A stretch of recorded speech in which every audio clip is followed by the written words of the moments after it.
Hai sahabat Stema Channel, bertemu lagi dalam acara BBS Bincang-Bincang Stella Maris.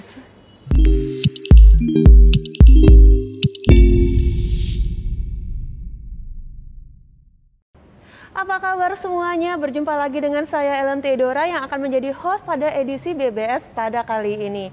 Nah, di kesempatan kali ini tentunya kita akan membahas informasi lainnya nih. Dan kali ini kita akan mengangkat topik mengenai new normal atau yang dikenal dengan adaptasi kebiasaan baru. Tentunya di episode kali ini saya nggak sendirian juga nih. Telah hadir narasumber kita, seorang dokter cantik yang juga masih aktif juga nih sebagai Dewan Paroki Harian di Gereja Stella Maris Pluit. Mari kita sambut bersama-sama Dr. Karmel. Selamat siang, dokter. Selamat siang. Atau apa mungkin kabar?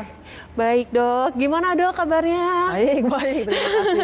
Dok, kita kan hari ini edisi khusus nih ya, Dok, ya. Kita mau ngomongin mengenai new normal. Tapi sebelumnya, dokter mungkin boleh sharing juga nih, Dok, bagaimana sih new normalnya dokter di tempat prakteknya nih? Wah, kita sudah mengadaptasi kebiasaan baru ya di tempat kita dengan memakai masker, menjaga jarak, dan selalu menjaga hygiene.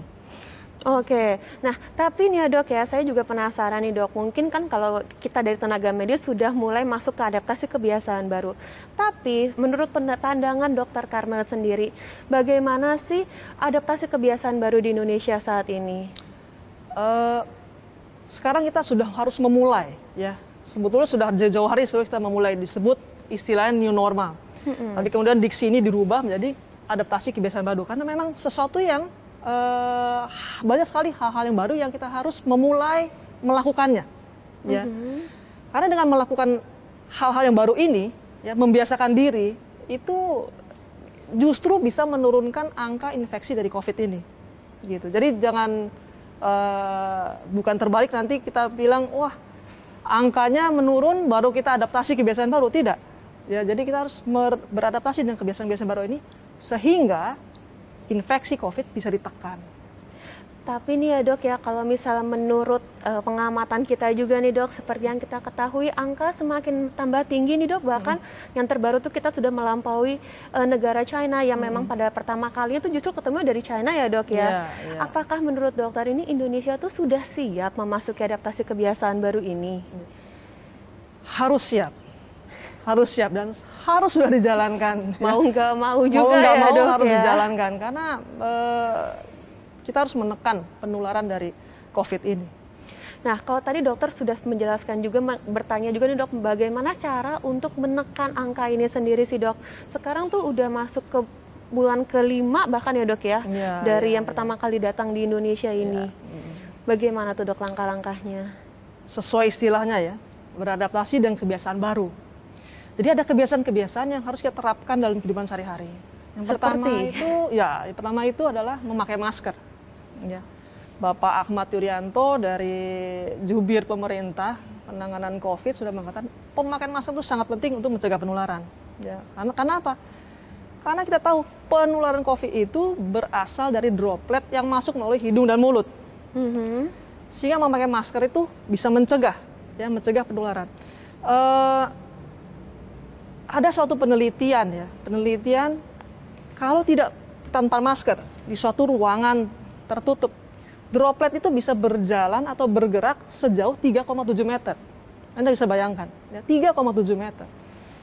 Tapi dengan masker, ya, perjalanan droplet itu cuma sampai 6,35 cm sampai dengan 1 meter, tergantung jenis maskernya, ya, jenis maskernya. Sehingga di sini sangat penting sekali, masker itu bisa mencegah penularan, ya, karena dengan masker kita mengurangi durasi perjalanan dari si droplet dan mengurangi jumlah virus yang keluar. Dan bisa juga mencegah kita tertular dari droplet orang-orang yang menderita penyakit atau COVID-19 ini. Ya. Selain itu, memakai masker, tetapi juga harus memakai masker yang benar. Nah, ini penting, ya. Jangan pakai masker di mulut saja, ya. Hidung tidak ditutup karena pengeluaran droplet juga bisa dari situ, ya. Saat kita bersin, ya, kita batuk dan sebagainya. Kemudian pada saat berbicara jangan dibuka. Saya sering kali melihat praktek itu. Kita pakai masker, giliran kita bicara kita buka. karena nggak jelas. Jadi pemilihan masker harus tepat ya, sehingga kita lebih membuat kita nyaman dalam berbicara. Atau kita membuka masker karena mau makan dan kita berbicara saat makan, ya. Nah, hal-hal seperti ini kita harus biasakan nih, gitu. Karena memang kita belum terbiasa atau kadang-kadang lupa, kadang-kadang lupa. Ada tuh penelitian yang bagus juga. Jadi peneliti-peneliti ini berasal dari university ada di Hong Kong, UK, Finland dan sebagainya. Ada satu kesimpulan yang mereka katakan lockdown dari mulut dan hidung itu sangat penting ya, lockdown dalam tanda kutip ya, dibanding lockdown tubuh, full body lockdown. Karena lebih sustainable lebih bertahan. Ya, kalau kita lockdown di rumah, kesehatan mental terganggu karena nggak bisa sosialisasi kan, bisnis terganggu, ekonomi terganggu. Tapi kita kalau tutup benar-benar ini, ya, penularan COVID bisa berkurang, ya, ekonomi juga bisa berjalan dengan baik tentunya, gitu. Tapi juga nih dok, aku juga mau tanya juga nih dok, kan tadi dokter bilang kan yang penting ini lockdown harus benar-benar dijaga ya dok. Betul. Ya. Mungkin juga cara pemakaian maskernya juga nih dok, kadang kan juga ada orang yang mungkin tadi dokter sempat menyinggung mengenai kayak pas dibuka, pas lagi ngomong atau pas lagi pada saat makan ya dok ya. Tapi juga saya sering banget nih dok ngelihat mereka tuh suka diturunin ke dagu atau mungkin nutupin hidung tapi dagunya nggak ketutup. Jadi sebenarnya memang harus digunakan masker cara yang baik yang benar ya dok ya. Betul. Tapi nih dok, aku juga mau nanya, kalau misalnya di luar negeri pun dok, sebenarnya kan dulu ada yang bilang, oh kalau sehat nggak butuh pakai masker, tapi kalau misalnya memang sedang tidak enak badan, justru wajib menggunakan masker. Nah itu bagaimana menurut dokter? WHO sendiri sudah mengatakan sehat tidak sehat, kalau kita keluar harus pakai masker. Ya harus pakai masker, karena kita tidak pernah tahu ya di luar. Dan kita juga tidak tahu, kadang-kadang kita juga tidak sadar kita berpenyakit ya kan. Benar. Sehingga kalau kita keluar, masker sudah harus menjadi kebiasaan, maka disebut kebiasaan baru. Kebiasaan baru. Kemudian cuci tangan. Iya. Ya. Cuci tangan sebelum makan, cuci tangan lebih sering supaya tangan kita bersih. Kita tahu kontak yang paling kita bisa tertular itu karena kontak droplet langsung, ya. Dan tangan yang kotor yang menyentuh wajah. Jadi kita harus cuci tangan supaya mengurangi resiko kontak tersebut. Kemudian juga jaga jarak. Nah, physical distancing. Ini kayak kita ya sekarang ya dok sekarang ya. Kayak kita ini. Walaupun kita lagi ngobrol tetap harus jaga jarak ya dok betul. Ya. Karena ya itu, kita pakai masker pun ya bisa sampai dengan 1 meter perjalanan. Di Indonesia dianjurkan memang minimal 1 meter. Ya minimal 1 meter kita melakukan physical distancing. Nah, tapi nih dok, tadi mau ngebalik sedikit nih dok, tentang pemakaian masker yang memang sekarang sudah diwajibkan sebagai salah satu adaptasi kebiasaan baru.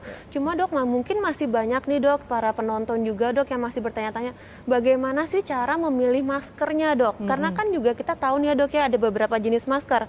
Untuk medis misalnya ada yang surgical mask yang 3 ply, kemudian juga ada yang pakai KN95, ataupun juga misalnya pakai N95.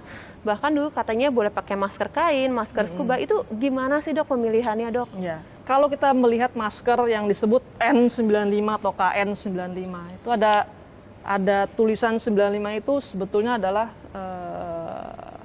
istilah yang menunjukkan bahwa dia mampu menyaring 95% partikel. N95 itu buatan dari Amerika, mereka standar Amerika sana. Kalau KN95 dari China. Ya.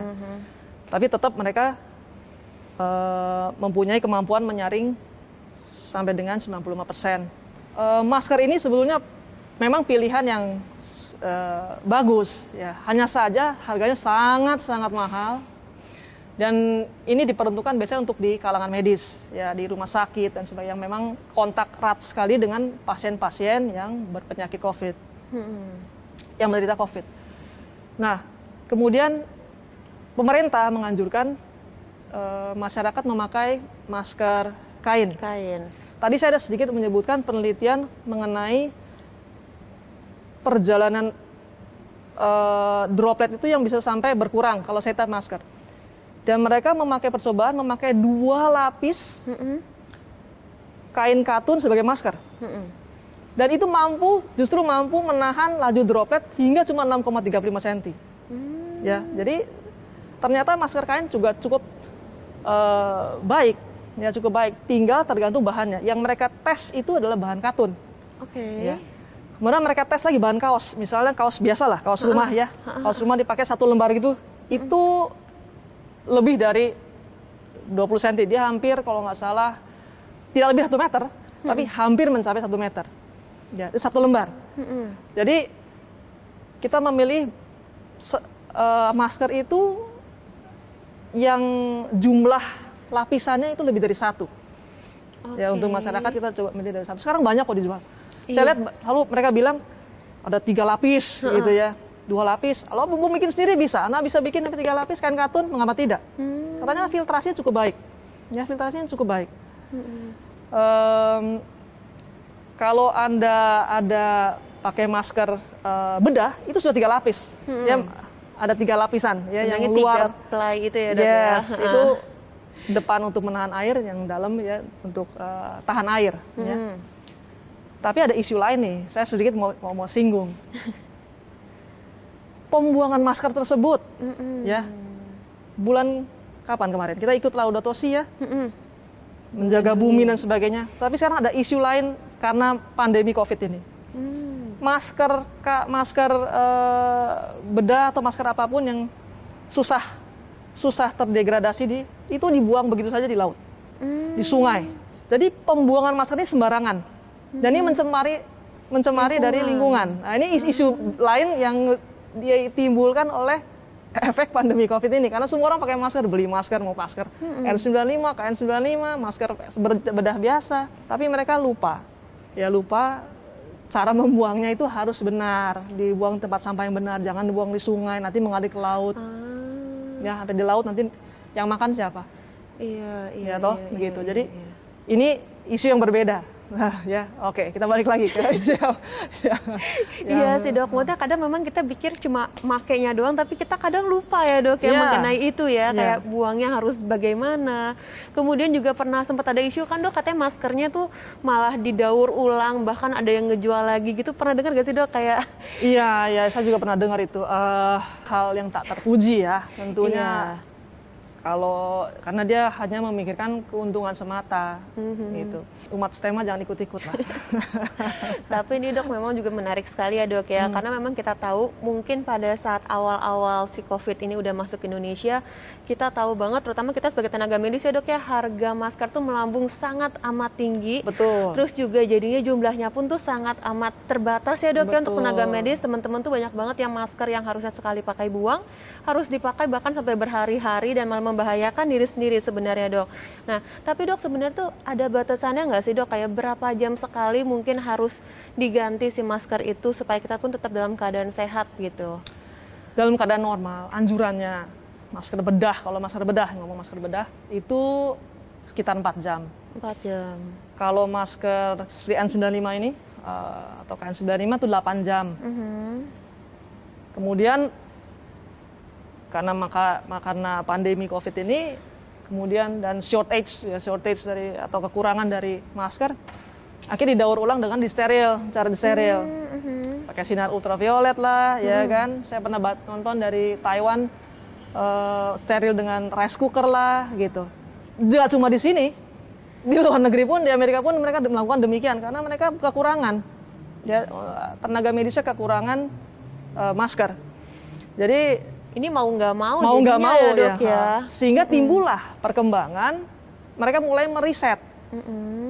Bisa nggak sih sebetulnya steril gitu? Saya ada baca sedikit waktu artikel disteril dengan sinar ultraviolet, ultraviolet C. Menurut mereka ini hanya satu riset yang mungkin akhirnya akan berkembang riset lain karena penyakit ini penyakit baru. Jadi banyak hal-hal baru yang belum pernah ditemukan kemudian ketemu.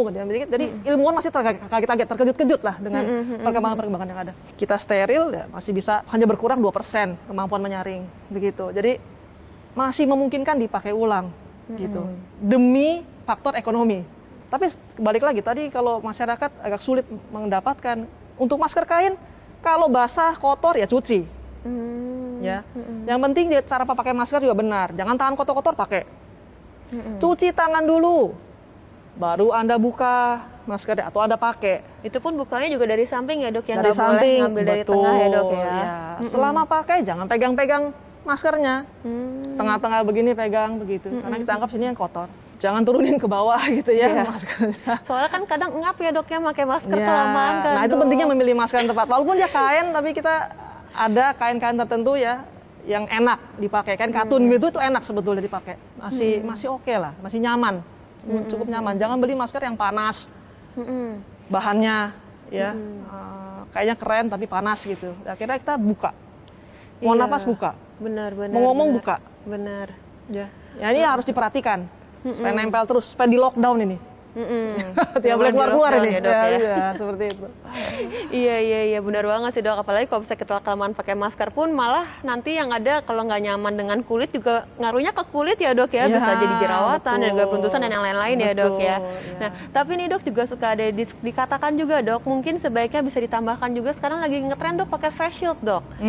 Nah itu wajib nggak sih dok dipakai si face shield ini dok? Kalau untuk kita ngomongin untuk umat ya dok ya, untuk warga negara Indonesia misalnya dok, wajib nggak sih pakai face shield? Face shield sejauh ini sih tidak wajib untuk masyarakat umum ya. Saya ngomong konteksnya masyarakat umum. Iya. Tapi bisa menjadi perlindungan lebih. Karena kita sebut perlindungan lebih bukan berarti hanya face shield tok. Iya. Jadi tetap masker itu nomor satu. Oke. Ya, tetap masker itu nomor satu. Cuci tangan 2, jaga jarak 3. Face shield ditambahkan silahkan. Ya, silahkan. Saya ada baca kalau Anda memakai face shield, usahakan memang atasnya tertutup.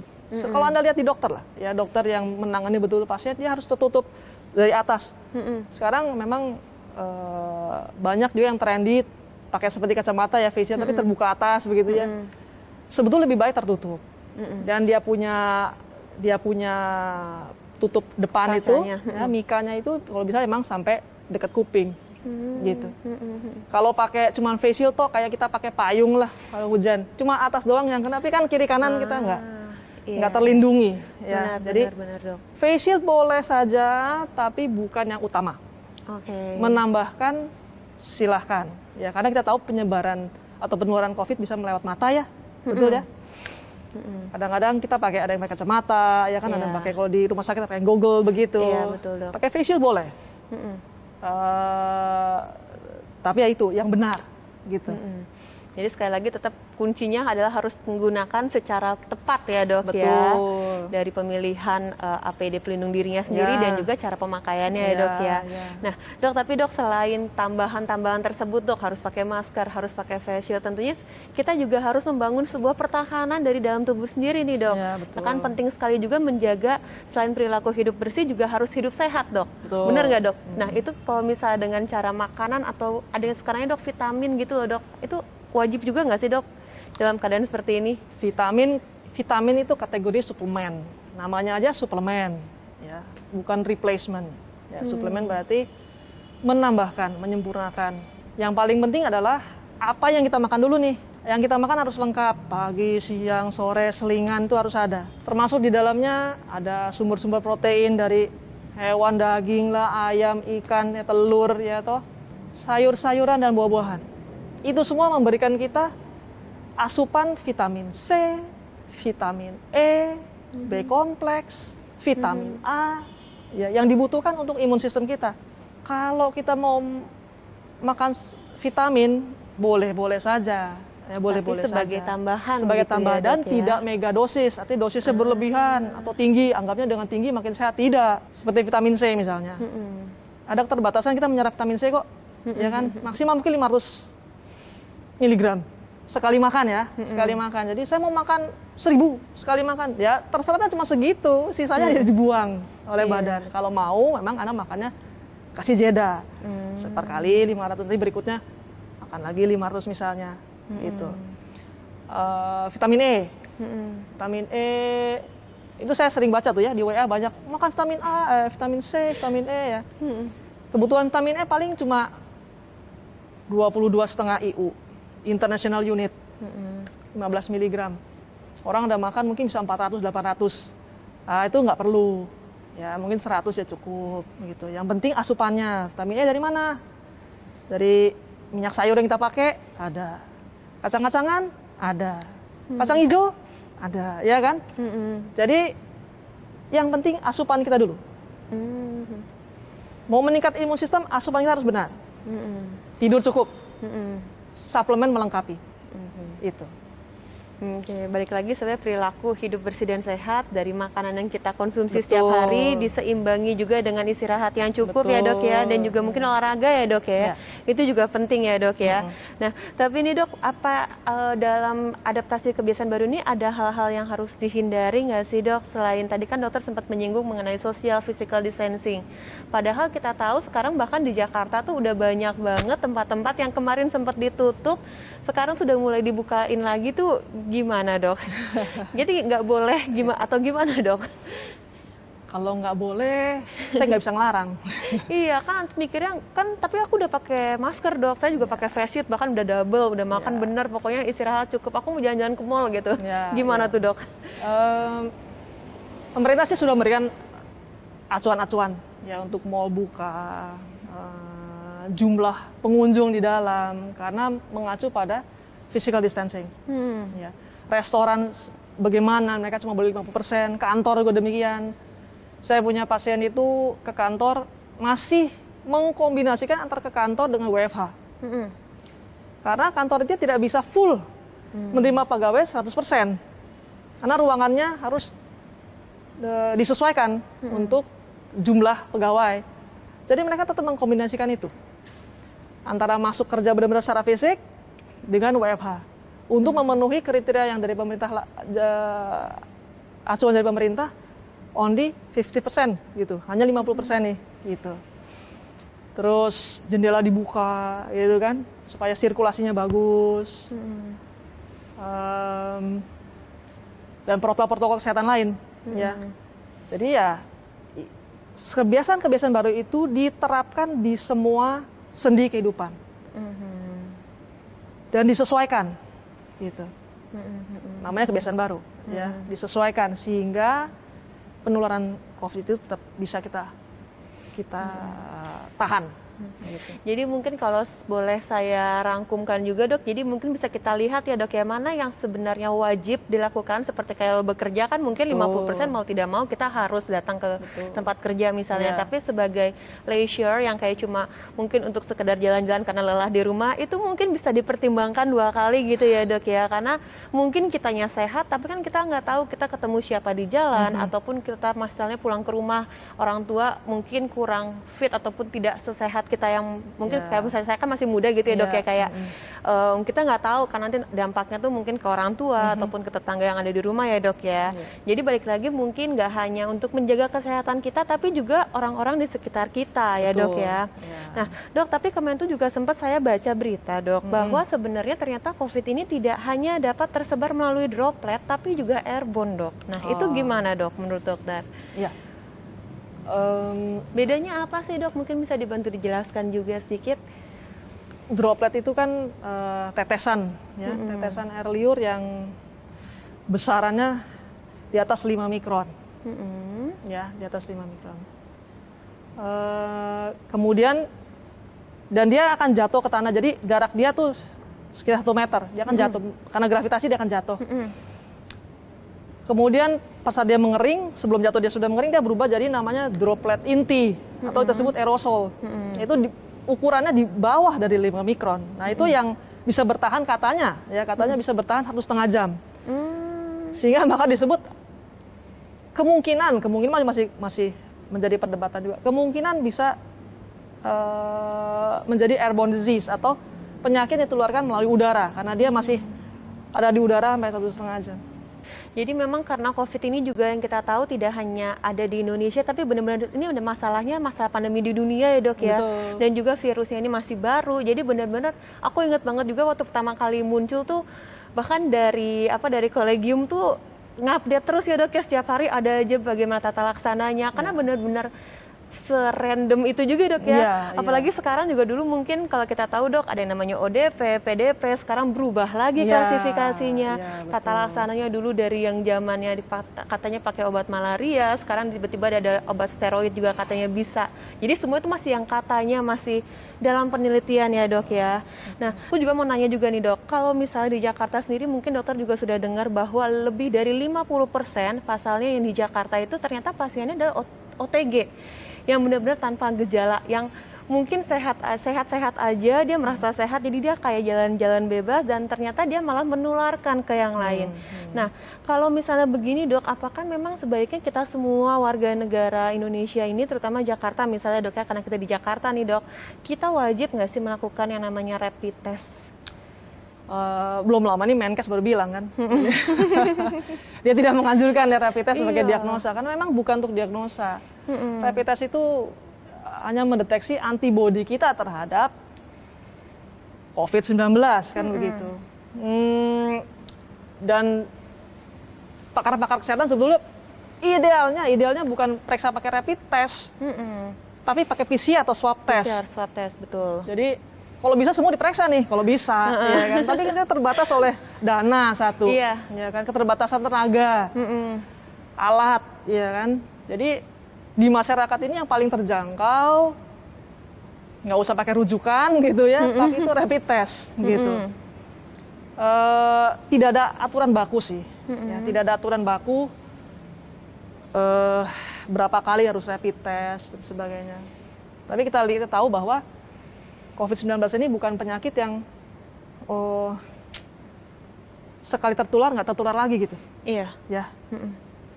Jadi sekarang rapid test ini juga dilakukan biasanya di komunitas-komunitas tertentu seperti misalnya yang di tenaga-tenaga kesehatan yang sering berhubungan dengan pasien.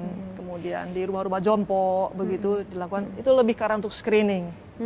Berapa kalinya nggak ada patokan. Ada artikel mengatakan 2 minggu sekali terlalu lama menurut mereka. Dan memang rapid test tidak bisa untuk sekali. Sekali terlihat. Karena memang kadang-kadang tidak kelihatan. Anda sekali rapid test mungkin 2 minggu lagi baru dia timbul antibodi Anda. Iya. Jadi masih sesuatu yang masih didiskusikan mau berapa kali, setiap hari, seminggu sekali, 2 minggu sekali. Lumayan juga dok biayanya dok kalau dilakukan tiap hari. Sedikit tapi jadi banyak ya. Iya benar dok. Tapi bisa sebagai screening, cuman dipakai dengan benar, dilakukan tidak lebih dari sekali, gitu. Untuk komunitas atau orang-orang yang memang sering berhubungan dengan orang-orang yang berpenyakit COVID. Kalaupun kita, tadi Anda tanya, nggak bergejala nih, tapi saya menderita COVID nih gitu. Makanya kebiasaan baru memakai masker sangat penting, karena kita nggak tahu. Benar. Kita mencoba mencegah, ya, tanpa gejala dan sebagainya. Tapi kalau kita sembarangan nggak pakai masker kesana kesini, akhirnya kita berpenyakit. Makanya tanggung jawab pribadi, disiplin pribadi itu penting, sangat penting. Memakai masker, kita tak sadar kita terkena misalnya, tapi dengan memakai masker itu sudah mencegah droplet keluar kemana-mana dan menginfeksi orang lain, gitu. Ya, jadi itulah pentingnya kebiasaan baru ini kita benar-benar lakukan, gitu. Iya, benar banget sih dok. Apalagi tapi dok kalau misalnya kita lihat dok, mungkin kalau di kota besar yang kayak di jalan-jalan protokol besar mungkin bisa kita lihat ya dok ya, mereka sudah rajin pakai masker. Tapi kalau kita telaah lagi ke bagian kayak pinggiran-pinggiran daerah Jakarta tuh masih banyak banget yang belum teredukasi juga ya dok ya mengenai COVID ini, dan bahkan beberapa pihak yang saya baca pribadi nih dok bahkan menganggap bahwa COVID itu sebenarnya tidak semengerikan yang diberitakan di media tuh dok. Jadi kayak mungkin dari dokter Carmel sendiri ada nggak sih kayak pesan untuk masyarakat luas gitu dok untuk mengurangi penyebaran virus ini sendiri? Disiplin, bertanggung jawab. Emang melakukan kebiasaan-kebiasaan ini agak sulit, ya bukan sulit karena tidak terbiasa itu. Bisa karena biasa kan begitu. Jadi sikap disiplin, bertanggung jawab, tidak egois, ya itu sangat. Bisa kita lagi sakit-sakit, aduh saya pengen tetap ke mall misalnya, ya, buat apa kayak begitu. Jadi kita harus bisa mendisiplin diri kita, menjaga higiena kita, karena apa yang kita lakukan untuk diri kita itu akan berdampak ke orang lain. kita tak berpenyakit, orang lain tidak berpenyakit. Ya. Pinggir yang daerah pinggiran nih dok ya misalnya, mungkin dari segi ekonomi pun mereka kena dampaknya dari COVID ini, susah, nggak ada penghasilan. Jangankan memikirkan untuk beli masker deh dok gitu, kayak untuk mikir makan aja tuh mereka mungkin sulit gitu dok. Kemudian juga dengan social physical distancing, kalau misalnya dari rumah yang satu ke rumah yang lain ada jarak seperti di kayak daerah lingkungan kita kan masih lumayan ada jarak dok, tapi kan di beberapa saudara-saudara kita yang mungkin tempatnya petaknya lebih kecil, jadi kayak agak sulit dok untuk menjaga jarak. Itu mungkin ada tips lain nggak sih dok? Ya. Itulah mereka itu butuh uluran tangan kita. Beberapa saat yang lalu waktu PSBB masih gencar-gencarnya sebelum transisi, banyak yang menyumbangkan masker untuk masyarakat sekitar. Seperti kita tahu, ternyata masker kain juga efektif. Ya, tidak perlu masker yang mahal-mahal. Dan mereka menyumbangkan masker kain. Ya. Dan itu sangat membantu menurut saya. Rumah lingkungan padat, kita tidak bisa melakukan terlalu banyak. Ya. Tapi mengedukasi mereka untuk memakai masker setiap saat mereka keluar, sangat baik. Begitu, dan memberikan masker. Tinggal mereka mau disiplin atau tidak. Kita perlu peran memang dari sisi masyarakatnya iya, dari pemerintahnya iya, ya. Mereka mungkin melakukan tes di daerah tersebut sehingga bisa dideteksi secara dini. Itu kerjasama yang harus dilakukan, gitu. Tapi dari kitanya mungkin kalau kita mau menyumbangkan masker untuk mereka, mengapa tidak, gitu. Dan kita juga saling mengingatkan untuk teman-teman kita nih, kadang-kadang kita lupa kok. Ya, nggak usah Anda bicara masyarakat berbeda, tapi mereka ekonomi lemah, tapi sesama kita kadang-kadang buka masker apa itu ya lupa. Itu saling mengingatkan juga. Iya. Begitu. Iya, ada juga ya bahkan yang bilang kan sebenarnya mungkin ternyata penyebaran itu tuh lebih mudah terjadi di lingkungan dekat. Kayak misalnya di keluarga, misalnya mungkin kumpul keluarga yang jumlahnya 10 orang, mikirnya kan toh kita keluarga, akhirnya lupa pakai masker. Ataupun di kolega tempat kerja ya dok ya, kayak cuma 5 dokter doang kita ngobrol-ngobrol tanpa masker, tanpa kita sadari ya dok ya. Tentunya di setiap kesempatan itu ada kemungkinan untuk terjadi penyebaran COVID ini ya dok ya. Makanya di sini juga ada yang terbaru dok ya Pak dok, VDJ ya dok ya, mengenai ventilasi, durasi dan juga untuk penjaga jarak. Itu yang salah satu tips terbaru juga ya dok ya dari pandemik talk yang COVID-19 ini. Nah juga nih dok, kalau misalnya kita boleh singgung nih dok, tadi kan kita udah ngobrol tentang adaptasi kebiasaan baru dok. Jadi mau kita singgungin sedikit juga untuk kegiatan gereja di Stella Maris nih dok. Seperti yang kita tahu, bahkan dari paroki katedral kemarin itu sudah sempat mengizinkan juga untuk melakukan misa ya dok ya, secara langsung di gereja. Nah kalau dokter Karmel selaku dokter juga dan juga selaku Dewan Paroki Harian nih dok, untuk adaptasi ini tuh sudah ada arahan belum sih dok dari KAJ, kapan sih gereja kita tuh boleh misa langsung lagi dok? Pada kangen loh dok misa di gereja. Ya. Kita bisa mengerti sih ya untuk mereka yang kangen untuk bermisa kembali di gereja. Dari KAJ sudah memberikan arahan-arahan, ya, panduan-panduan yang sebetulnya adalah penerapan dari kebiasaan baru ini. Dan ini tidak lepas dari memang panduan dan arahan juga dari pemerintah, dari Menteri Agama.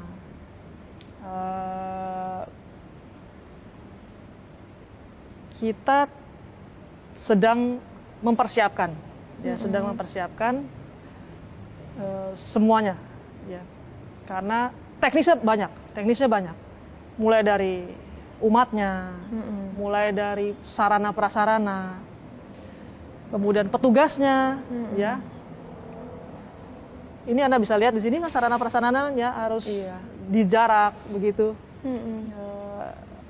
Di mana nanti kita siap, kita akan membuka kembali kesempatan untuk bermisa secara offline. Jadi nanti mungkin pada saat memang sudah diperbolehkan untuk beroperasi kembali juga tentunya ada protokol-protokol khusus ya dok ya, yang harus dilakukan juga untuk umat dari Stella Maris itu juga ya dok ya. Misalnya dari jumlah total umat yang boleh hadir, kemudian juga harus wajib masker tetap wajib dipakai ya dok ya. Harus wajib. Ini juga harus jaga jarak juga ya dok ya. Supaya jangan sampai kita malah buat klaster baru, ayo dok ya, amit-amit ya dok ya. Nah, Dok, jadi kalau misalnya selama selama adaptasi kebiasaan baru ini, Dok, kalau misalnya boleh kita rangkum nih, Dok, jadi do and don'ts-nya tuh apa sih, Dok, untuk teman-teman yang lagi nonton Stema Channel ini? Pakailah masker. Pakailah masker yang benar. Ya. Higiene pribadi, cuci tangan sering, jaga jarak. Kembali lagi, jangan kita tidak disiplin. Ya, jangan kita egois.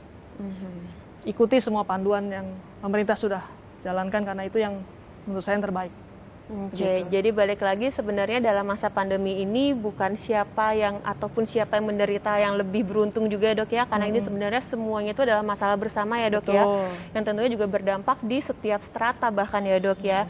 Jadi memang dibutuhkan kerjasama yang baik dari pemerintah maupun juga kita sebagai warga negara untuk mengikuti protokol yang ada juga, Dok ya, untuk kepentingan bersama. Betul. Wah, ini topik ini seru banget, kayaknya kita nggak berasa udah setengah jam lebih juga nih, Dokter Karmel. Terima kasih sekali Dokter Karmel sudah berkunjung dan juga menjadi narasumber kita di BBS ini. Jangan bosan-bosan ya, Dok ya. Nanti bisa kita lanjutkan lagi mungkin untuk episode selanjutnya nih, Dok. Kayaknya bakalan seru banget untuk informasi-informasinya. Sekali lagi saya juga mewakili dari tim Komsos. Terima kasih banyak Dokter Karmel atas informasinya. Tentunya juga semoga bermanfaat bagi sahabat Stema Channel yang ada di rumah.